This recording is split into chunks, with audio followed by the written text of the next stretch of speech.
Hi, welcome back my beautiful beans. Today I'm going to be sharing with you the 23 books I want to read in 2023. Okay, so we have a big stack to get through. I have a baby that's semi-entertained. There's a cat at the tripod right now. It's chaos, let's jump into it.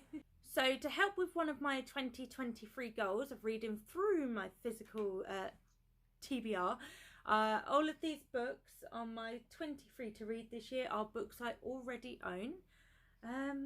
I'm just going to briefly mention them. I'll read a little bit off the blurb. I don't know a great deal about a lot of them because I tend not to know anything about books going into them. Yeah, let's just do this. Let's do this. So apologies if you hear cats meowing for dinner early. Apologies if you hear babies. This is just my life. This is why there's been such a big gap between videos. Right, the first one. Belladonna by Adeline Grace. So I'll just read a little bit about it. For as long as Signa Farrow has been alive, the people in her life have fallen like stars. Does that sound good, does it, honey? Orphaned as a baby, 19-year-old Signa has been raised by a string of guardians, each more interested in her wealth than her well-being, and each has met an untimely end. Her remaining relatives are the elusive Hawthorns. An eccentric family living at Fawn Grove, an estate both glittering and gloomy. Its patriarch mourns his late wife through wild parties, while his son grapples for control of the family's waning reputation, and his daughter suffers from a mysterious illness. I believe it's got death in it, like a death as a physical being, so looking forward to that one. Next on my list is Emily Wilde's Encyclopedia of Fairies. I believe this is actually going to be a series. I didn't make a note of what the series is called. So, enter the world of the hidden folk and discover the most whimsical, enchanting and romantic tale you'll read this year, starring the intrepid Emily Wilde. Emily Wilde is good at many things.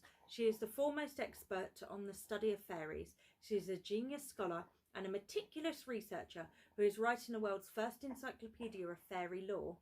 But Emily Wilde is not good at people. She prefers the company of her books and her dog Shadow. Next on my list is one I'm surprised I haven't read yet. The Atlas Paradox by OLIVIE. The reason I haven't read this yet is because I was so in love with the first book, the Atlas 6. I'm scared that the book won't meet my expectations, but I'm so excited to pick this up. Strongly recommend picking up the first if you haven't already.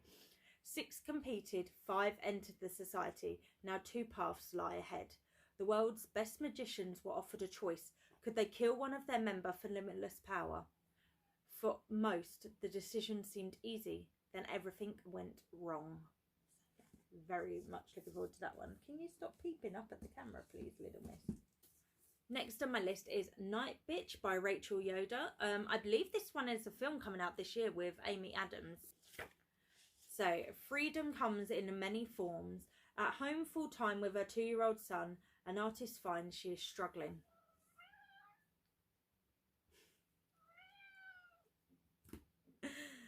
She is lonely and exhausted. What was it she had imagined? Her husband, always travelling for work, calls from faraway hotel rooms, one more toddler bedtime, and she fears she might lose her mind.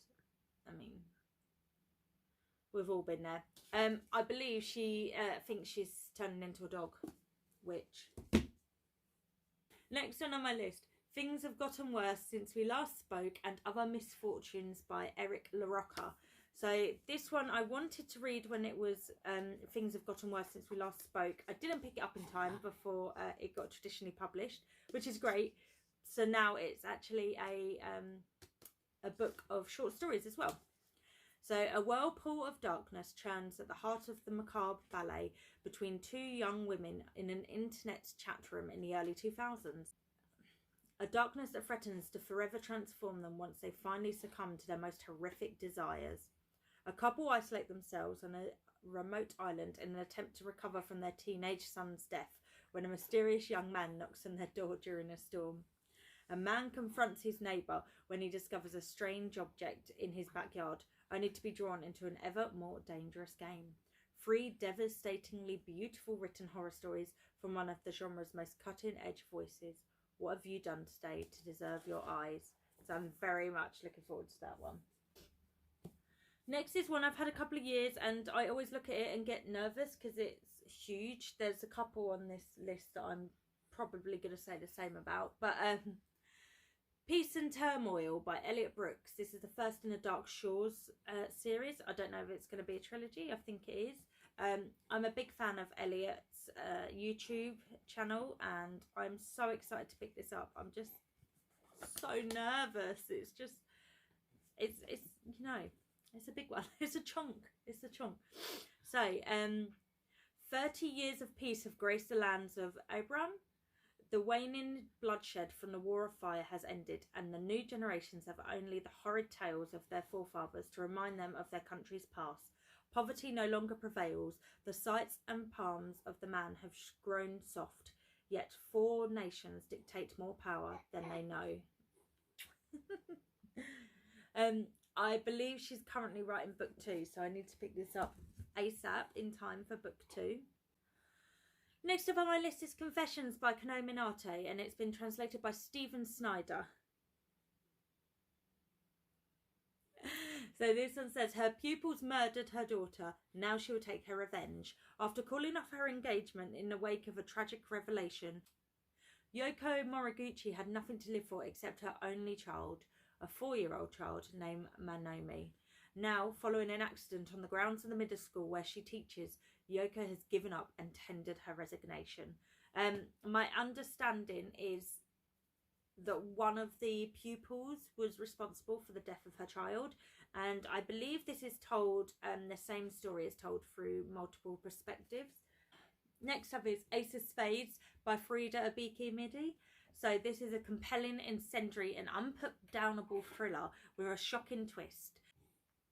Welcome to Nevis Private Academy, where money paves the hallways and the students are never less than perfect until now, because anonymous texter Aces is bringing 2 students' dark secrets to light. So that sounds interesting. It sounds a bit like Gossip Girl, but a better version probably.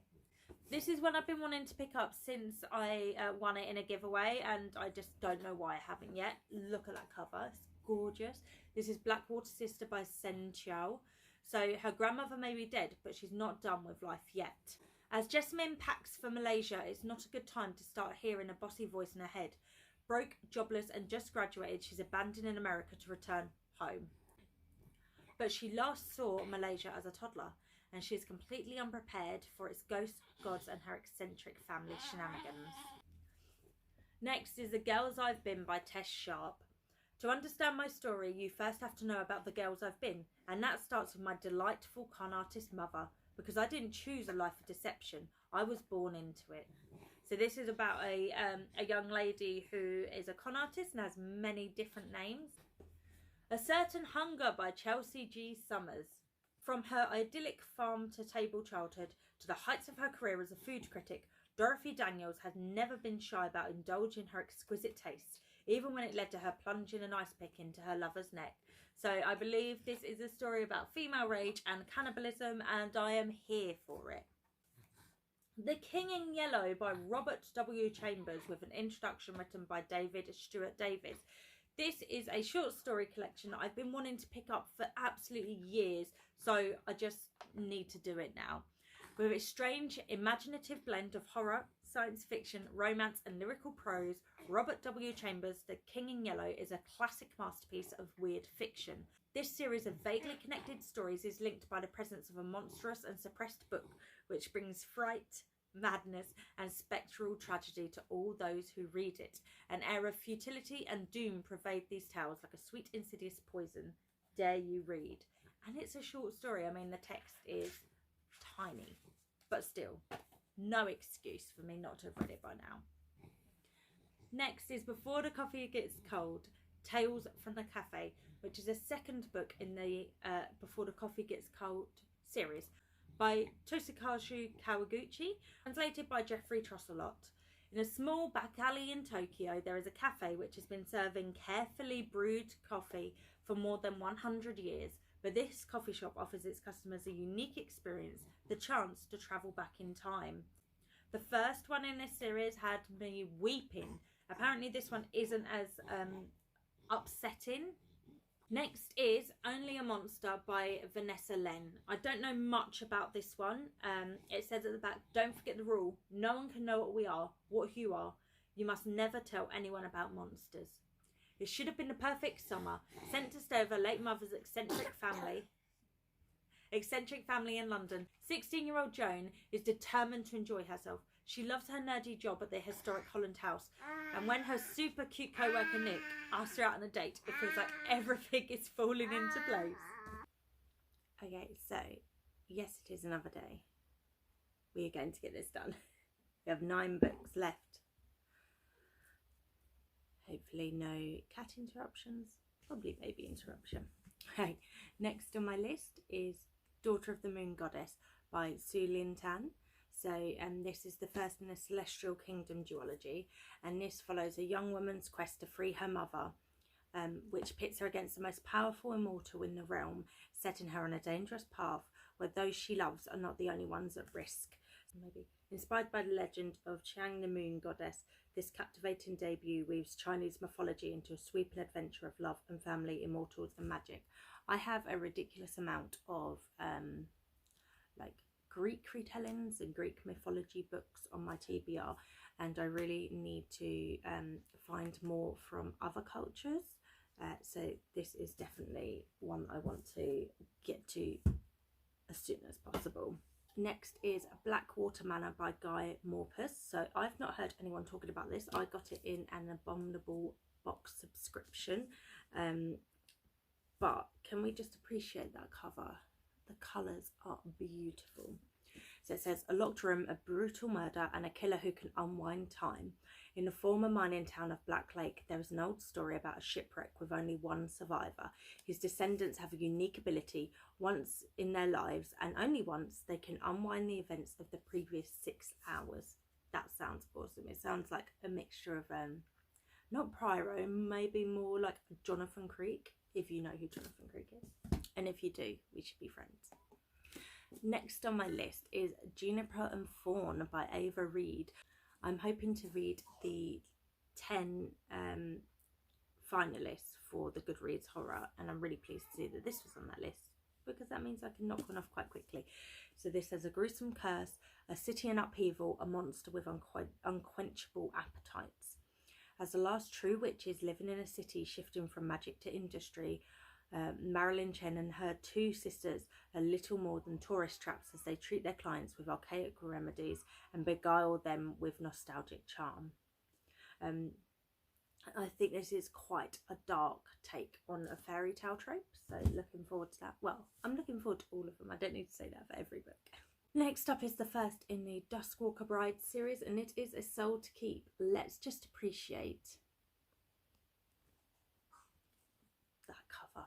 This is by Opal Rain. I was going to read this on Kindle Unlimited, and then I had to own a physical copy. And also what excites me about this book is, I don't know if it's every chapter, but the start of chapters have like this bit, and you can see them. Love it, it looks so gorgeous. Known as a harbinger of bad omens and blamed for demons eating her family, Rhea is shunned by her entire village. When the next offering is due and a monstrous Duskwalker is seen heading her way, her villagers offer her an impossible choice: be thrown into the prison cells or allow herself to be sacrificed to the faceless monster. However, he is not what he seems.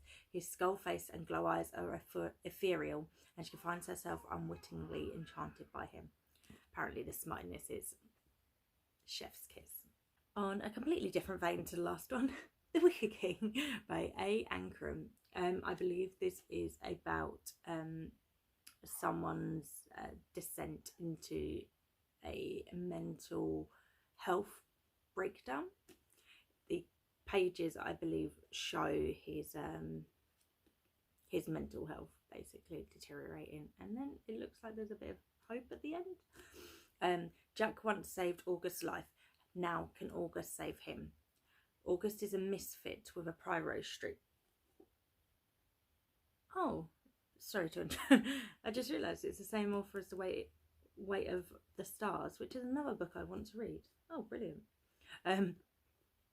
August is a misfit with a Primrose streak, and Jack is a golden boy on the varsity rugby team, but their intense friendship goes way back. Jack begins to see increasingly vivid hallucinations that take the form of an elaborate fantasy kingdom. Creeping into the edges of the real world with their parents' unreliable behaviour, August decides to help Jack the way he always has, on his own. He accepts the visions as reality, even when Jack leads them on a quest to fulfill a dark prophecy. So that sounds like it's going to be an emotional read. For those of you who don't know, I am a big dark academia girly, and yet I have not yet read The Secret History by Donna Tartt. I've been meaning to read this for so long. A friend gave this to me years and years ago, and it's just been sitting there waiting for me. It will wait no longer. This year it shall be read. I'm sure everyone knows about this. I've done really well avoiding a lot of spoilers for this series, for this book. I'm pretty good at avoiding spoilers for things. But under the influence of their charismatic classics professor, a group of clever, eccentric misfits at an elite New England college discover a way of thinking and living that is a world away from the humdrum existence of their contemporaries. But when they go beyond the boundaries of mortality, their lives are changed profoundly and forever. The Secret History is a story of two parts: the chain of events that led to the death of a classmate and what happened next. If I understand correctly, this is very good at pointing out the issues with the whole dark academia, and how giving yourself to knowledge can be quite a negative thing, which I think a lot of the kind of newer dark academia books don't quite capture, and that is the essence of dark academia. So I'm looking forward to reading this. One book that I think captures it really well, and I will forever scream about for people to read, is Catherine House by Elizabeth Thomas. I absolutely love this book. This was like the first book I ever tabbed as well, and I think that this captures that side of dark academia very well. Speaking of dark academia, Ninth House by Leigh Bardugo. This is the only Leigh Bardugo I've not picked up yet, I believe, and I am quite a fan of Leigh Bardugo, so I'm disappointed I haven't picked this up yet, especially as it's dark academia. With the new one having just come out, it's time I just picked this up. So, Galaxy Alex Stern is the most unlikely member of Yale's freshman class. Raised in the Los Angeles hinterlands by a hippie mum, Alex dropped out of school early and into a world of shady drug dealer boyfriends, dead-end jobs, and much, much worse. By age 20, she is the sole survivor of a horrific unsolved multiple homicide. Some might say she's thrown her life away, but at her hospital bed, Alex is offered a second chance to attend one of the world's most elite universities on a full ride. What's the catch, and why her? On my podcast, we have an episode where we delve into Leigh Bardugo, so I will actually link that episode below. It's a fun one, I must admit. Next is another one I am shook if I have not yet read, as well as dark academia girly. I am also a spooky bitch. I have not yet read Dracula by Bram Stoker. Someone make it make sense. Someone make it make sense. Full of mystery, suspense, and creeping gothic dread, Dracula is a timeless and infinitely readable classic. I think I saw last year people reading it on the dates in a book. I really loved that. I think I'm going to do something similar this year, so I'll have to put that in my diary to remind myself, because for those of you who don't know, it's told through diary entries, and so I think it starts in September through to October or something. So yes, I will do that this year. I'm going to commit to it now. That's what I'm going to do this year. And last one on my list, another chunky book that I have been avoiding, even though I know I'm going to love it. Jonathan Strange and Mr. Norrell by Susanna Clarke. I also have her other one, Piranesi, that I need to read ASAP, but that is not on the list. This one is. I have the audiobook on Audible to help me through it. The year is 1806. Centuries have passed since practical magicians faded into the nation's past, but scholars of this glorious history discover that one remains, the reclusive Mr. Norrell, whose displays of magic send a thrill through the country. Proceeding to London, he raises a beautiful woman from the dead and summons an army of ghostly ships to terrify the French. Okay, I never actually read what this is about. I just saw a few booktubers that I trust talk about how great it was. Oh my god, that's amazing. I'm assuming it is a retelling of Jekyll and Hyde. Oh, there's illustrations. Oh, wow. And there's footnotes as well. I do love a book with some good footnotes. House of Leaves. So that is my epic reading list for 2023. I would hold them up, but I don't want to knock over my coffee. I will try and hold them up after for a thumbnail. Wish me luck. Tell me, have you read any of these? Which ones shall I put at the top, tippity top of the list? If you read any, let me know in the comments. Let me know if you're doing 23 books in 2023, and let me know what they are if you are doing it.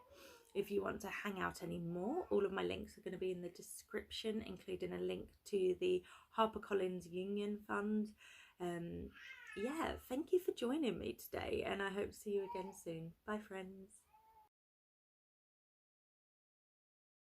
Excuse me, I'm trying to read. Do you mind? Do you mind I'm trying to read? Do you mind?